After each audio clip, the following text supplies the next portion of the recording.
नमस्कार दोस्तों, दिल्ली समाचार में मैं मनोज सिन्हा आपका स्वागत करता हूं। बात करते हैं बिहार की राजनीति की।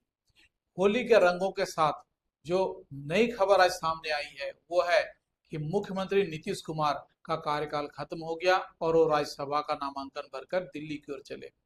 चर्चा बहुत दिनों से कयास लगाए जा रहे थे कि आखिर बिहार में राजनीतिक उलट पलट होने वाला है, लेकिन इतनी जल्दी होगा किसी को अनुमान नहीं होगा। और जिस तरह से आज भारतीय जनता पार्टी, जेडीयू, ये सारे लोग आज विपक्षी पार्टियों के निशाने पे हैं। कई बातें की जा रही है राजनीतिक गलियारों में, लेकिन जो एक एक बात छनकर आ रही है उसमें यह तय करना मुश्किल हो रहा है कि बिहार की बागडोर अब कौन संभालेगा। क्या जेडीयू का विलय हो जाएगा? क्या जेडीयू के और जो नेता हैं उनकी दावेदारी होगी, या भारतीय जनता पार्टी के नेता अब कमान संभालेंगे? निशांत जो नीतीश कुमार के बेटे हैं उनका भी नाम लिया जा रहा है।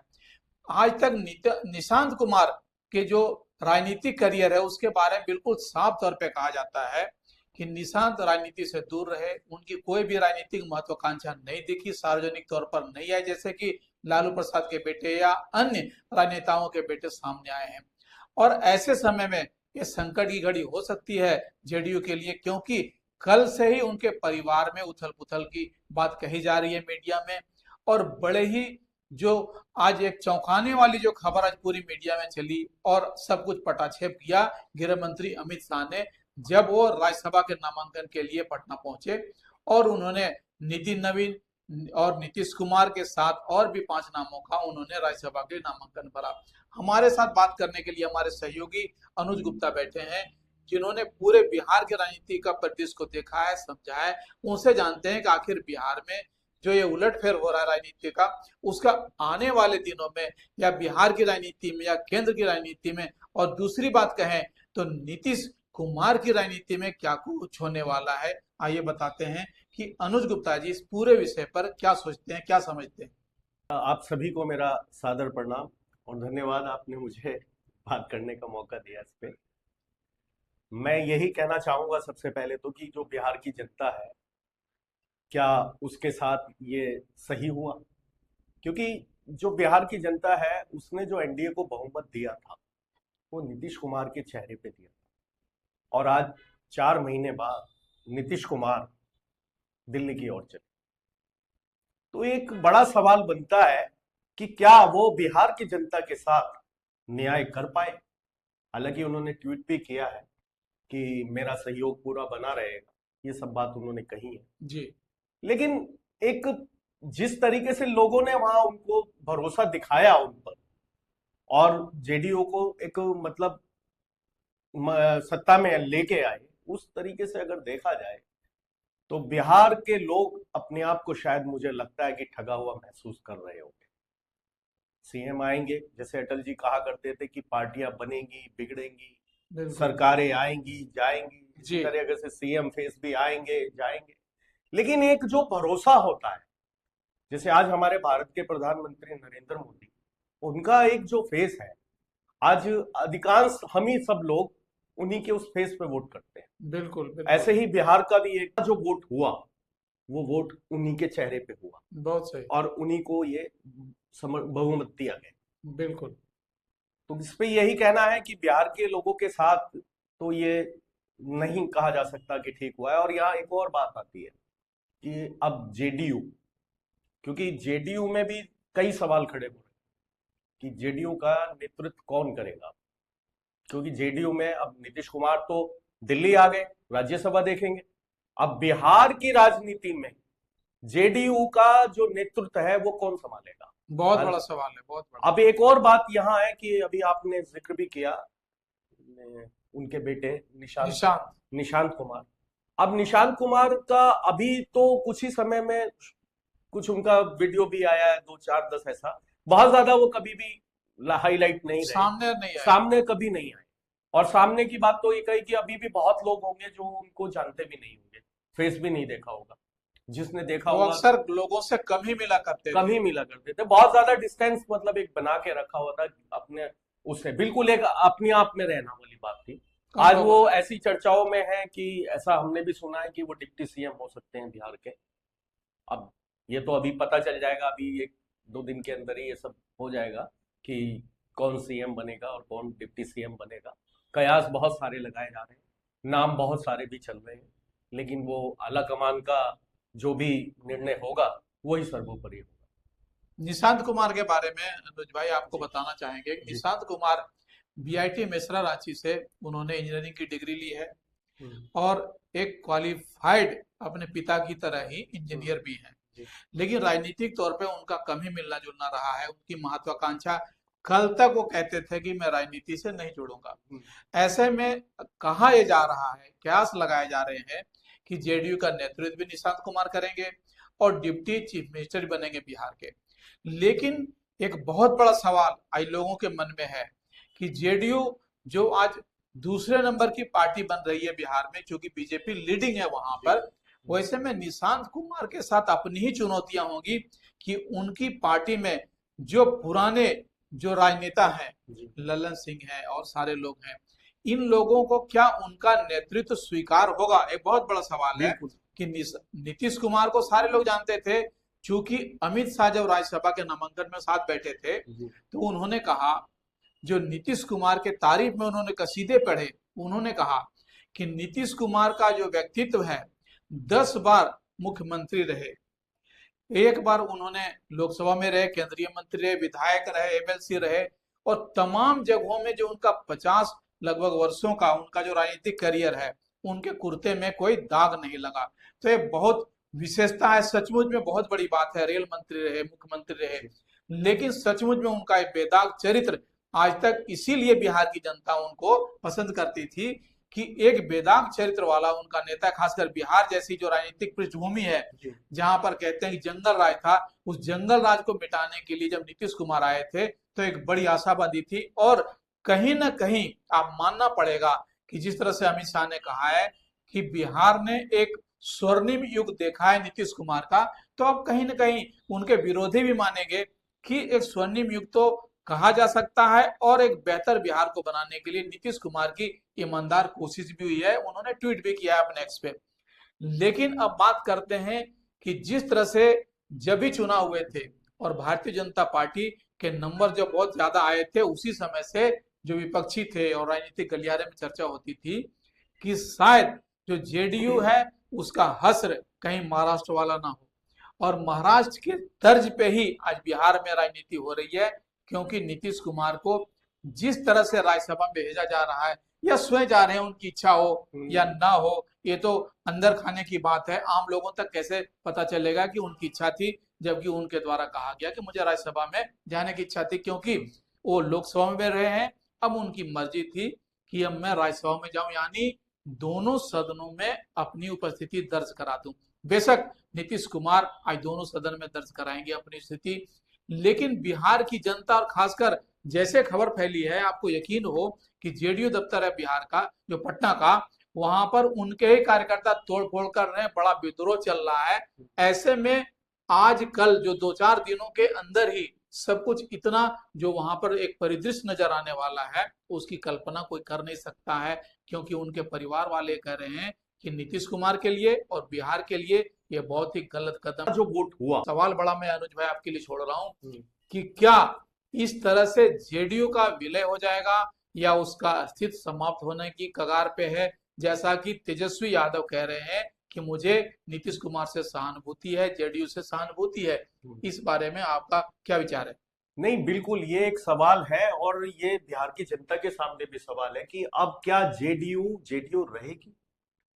ये एक बड़ा सवाल है कि आज जो जदयू है क्या उसका अस्तित्व बचा रहेगा, बिल्कुल, क्योंकि जो नेतृत्व था, जो नेतृत्व चेहरा था नीतीश कुमार, उन्हीं के चेहरे पे उन्हीं चुनाव के लड़ा चेहरे गया। पे ये जेडीयू ही उन्हीं के चेहरे पे, और उन्हीं के चेहरे पे सारा चुनाव लड़ा। लोकसभा में भी इन्होंने बड़ी अच्छी सीटें निकाली हैं, जिसमें केंद्र सरकार को समर्थन भी दिया हुआ है।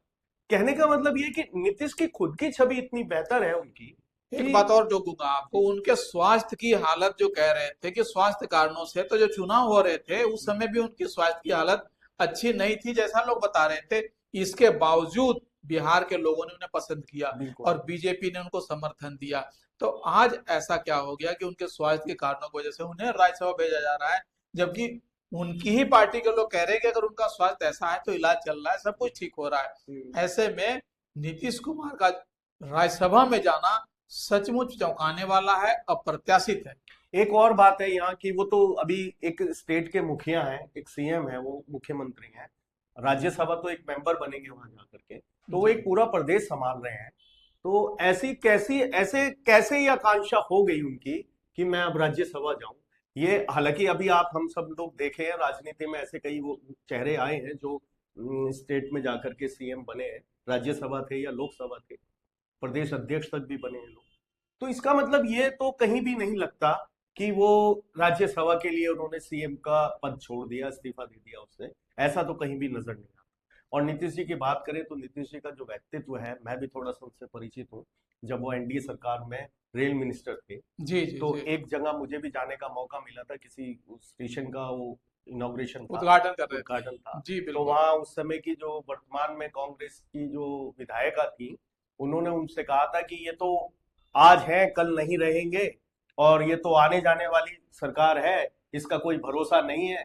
तो इस तरीके के जब उन्होंने बातें कही, तो नीतीश जी ने जो शालीनता से उसका जवाब दिया, मैं उनका मुरीद हो गया। उन्होंने कहा कि ये तो दुनिया है, आ रहे हैं और जा रहे हैं, ये तो पूरी दुनिया का फेर है, जी तो ये तो आते रहेंगे और जाते रहेंगे। लेकिन नीतीश कुमार जी, एक बहुत बड़ा सवाल है यहाँ लोगों का आपसे कि आखिर ऐसा क्यों, ये एक सवाल रहेगा। और इतना हंगामा जो लोगों का है, तो कहीं ना कहीं आपके प्रति उनका प्यार है, उनकी आपके प्रति कुछ ऐसी चीजें हैं जिसकी वजह से वो आज रोड पे है। आज आपके सीएम आवास के बाहर भी प्रदर्शन हो रहे हैं, और आप ही के लोग जो है, आप ही खुद जेडीयू के लोग हैं जो अभी भी इस खींचातानी में लगे हुए हैं कि ये नहीं होना कल तक एक और इंटरेस्टिंग बात जो खबरों में चल रही थी, चाहिए। हम लोग मीडिया के लोग हैं, लोग कह रहे थे कि राज्यसभा में जाएंगे या नहीं जाएंगे। कल तक एक बड़ा ही शिगुफा था और कहते थे कि नीतीश कुमार पलट सकते हैं, क्योंकि उनका नाम ही था पलट जाएंगे। तो पलटने की स्थिति रात तक थी, लेकिन सुबह तक उनका पर्चा भरा जा चुका था, रसीदें कट गई थी, और फाइनली उन्होंने हामी भरी और आज राज्यसभा के लिए वो जा रहे हैं। या एक सवाल और खड़ा होता है सर, कि अगर वो सब कुछ स्वेच्छा से हो रहा है, इसमें कोई बात है ही नहीं है, जी जी, तो फिर अमित शाह वहां क्यों पहुंचे? ये एक बड़ा सवाल है कि आज बिहार की जनता जो है, जी। जिन्होंने उसके चेहरे पे चुनाव लड़ा, मुख्यमंत्री बने, हम्म। और आज तक जो डेवलपमेंट का या सुशासन की बातें हम करते थे, जी। तो आप कह सकते हैं आज उन्होंने भी स्वीकारा, अमित शाह ने स्वीकारा जी। कि एक जंगल राज की बात जो बिहार में थी उसको कम करने में, खत्म करने में नीतीश बाबू का हाँ, बहुत बड़ा हाथ है। योगदान। और केंद्र से लेकर पूरे बिहार तक उनकी ईमानदारी की आज भी कोई सवाल नहीं उठा सकता, उसके चर्चे होते हैं। नीतीश कुमार बेहतर एक नेता, एक बेहतर इंसान, सब कुछ रहे, लेकिन आज का जो फैसला है बिहार की जनता को हजम नहीं हो रही है। नहीं, वो होगा भी नहीं सर, क्योंकि हम ही लोग अब बिहार से, हम तो दिल्ली में बैठे हैं, हम ही खुद अचंभे में होते हैं कि ये सब कैसे हो गया एकदम। 4 महीने सिर्फ वो अभी सीएम रहे, और अचानक एक ऐसा मोड़ आता है होली वाले दिन ही, कि ये सब खबर चलनी शुरू हो जाती है कि नीतीश कुमार राज्यसभा जाएंगे। तो सवाल तो बहुत सारे खड़े अब हैं। दूसरा सवाल है जो हम लोग अब इसका पटाक्षेप करते हैं कि जेडीयू या बीजेपी, यानी कि बिहार में यही दो पार्टियां हैं जो मुख्य पार्टी हैं जो वहां से रूल करेंगी, तो नेता कौन बनेगा, आखिर नीतीश कुमार की सीट कौन लेगा? क्योंकि बिहार एक बड़ा प्रदेश है और पूरे देश की राजनीति में बिहार का बहुत बड़ा योगदान होता है। वैसे में निशांत कुमार अगर डिप्टी सीएम बनते हैं, तो सारे जो नाम हैं जो सामने आ रहे हैं, जिसमें सम्राट चौधरी हैं, नित्यानंद राय हैं, विजय सिन्हा हैं, इन सारे नामों के अलावा जो चुनाव होना है मुख्यमंत्री का, एक बड़ा सवाल है, क्योंकि नीतीश कुमार एक बहुत बड़ा वैक्यूम छोड़ के जा रहे हैं अपने पीछे। और उन्होंने कहा है कि मैं बिहार को देखता रहूंगा, क्योंकि वो कटिबद्ध है बिहार के प्रगति के लिए, वहां के लोगों के लिए। लेकिन क्या, एक बड़ा सवाल मैं अनुज भाई के साथ कर रहा हूं और दर्शकों के साथ भी कर रहा हूं, कि जिस तरह भारतीय जनता पार्टी ने प्रदेशों में, केंद्र में, तमाम जगह एक चौंकाने वाले नाम का अनाउंसमेंट किया है एन वक्त पे, जो मीडिया में जो खबरें रहती हैं, जो राजनीति में रहती हैं, उससे इतर उन्होंने हर बार चौंकाया है। क्या इस बार भी बिहार का मुख्यमंत्री इन नामों से अलग कोई आने वाला है? बिल्कुल हो सकता है, और भारतीय जनता पार्टी ने ऐसा किया भी है, हमने देखा भी है राजस्थान में, मध्य प्रदेश में, पर दिल्ली में। उनके जो खुद केंद्र में जो अध्यक्ष बने हैं, आज भाजपा के जो अध्यक्ष हैं, हाँ, जो आज नितिन नवीन जो हैं वो अध्यक्ष हैं उनके नाम पे भी फाइनली मुहर हाँ, लगी, हाँ, जो बिल्कुल। कयासों से अलग थे। बिल्कुल, कोई नाम में वो इस तरीके की दौड़ में थे भी नहीं, हाँ, उस लेकिन नाम से अलग अचानक एक नाम आता है और वो भाजपा के राष्ट्रीय अध्यक्ष हो जाते हैं। तो ऐसा भी हो एक सकता दूसरा है। फैक्टर है वहां पर, जो नाम आएंगे हम्म, उनका एक सियासत और एक दूरगामी रिजल्ट भी होगा, क्योंकि बिहार की राजनीति में नीतीश कुमार कुर्मी नेता थे, बिल्कुल कुर्मी नेता थे। आज ओबीसी और कुर्मी का प्रतिनिधित्व, दलितों का प्रतिनिधित्व करने की जो बात आएगी, तो कहीं ऐसा भी नेता सामने आ सकता है जो इन वर्गों से हो या इन वर्गों के लिए उनका कोई बड़ा ही रिकॉर्ड हो। क्योंकि अभी इस समय जो कर्पूरी ठाकुर के बेटे थे रामनाथ ठाकुर, उनको तो राजस्थान में भेजा गया है, जी। तो जाहिर बात है कि कोई भी ऐसा नाम आने वाला है, क्योंकि डिप्टी सीएम तो अभी सम्राट चौधरी है ही, और एक सीट खाली हुई मुख्यमंत्री की, क्योंकि 2 डिप्टी सीएम है। निशांत कुमार अगर आते हैं जी। तो निशांत कुमार के अलावा उस सीट को, मुख्यमंत्री की सीट पे अगर इन दोनों में भरा जाएगा, तो हम कह सकते हैं कि सम्राट चौधरी का नाम सबसे ऊपर चल रहा है। अभी तो दिखाया भी जा रहा है वो। मैं यहाँ एक बात याद आ गई तो वो कह देता हूँ, आहो का अंदाज नया था, जख्म वही पुराने निकले, ऊंचे लोग सयाने निकले, महलों में तहखाने निकले, और जिनको समझा हाथ पकड़कर वो केवल दस्ताने निकले, जुगनू ही अंधियारा झुटलाने निकले, अंधियारा झुटलाने निकले। तो वही चीज है कि आहो का अंदाज नया है, जख्म वही पुराने हैं, सब चीजें वही हैं, सिर्फ कुछ चीजों को, आहो को बदल दिया गया, उसकी चीजों को बिल्कुल एक तरीके से सजा दिया गया है। होना वही है जो दोस्तों, अनुज भाई के जो शेर ने पूरी इस जो परिचर्चा थी उसका रुख बदल दिया, और एक शब्दों में, कुछ गिने चुने शब्दों में उन्होंने सारी बात कह दी, और आप तक जरूर पहुंच गई होगी। इस चर्चा को खत्म करने से पहले 2 बातें, कि बिहार में जो भी राजनीतिक जो चेंजेस आए हैं और आने वाले दिनों में आएंगे, हम आप साथ देखेंगे। लेकिन अगर राजनीति का ये जो रूप है, जो रंग है, उससे आप वाकिफ हो रहे हैं, और आने वाले कई राजनीतिक जो परिदृश्य ऐसे बदलेंगे, उसके हम और आप भी गवाह रहेंगे। हमारी चर्चा दोस्तों जारी रहेगी। तब तक आपसे आग्रह कि हमारे चैनल को देखते रहें, सब्सक्राइब करें, शेयर करें। धन्यवाद। सवाल बड़ा मैं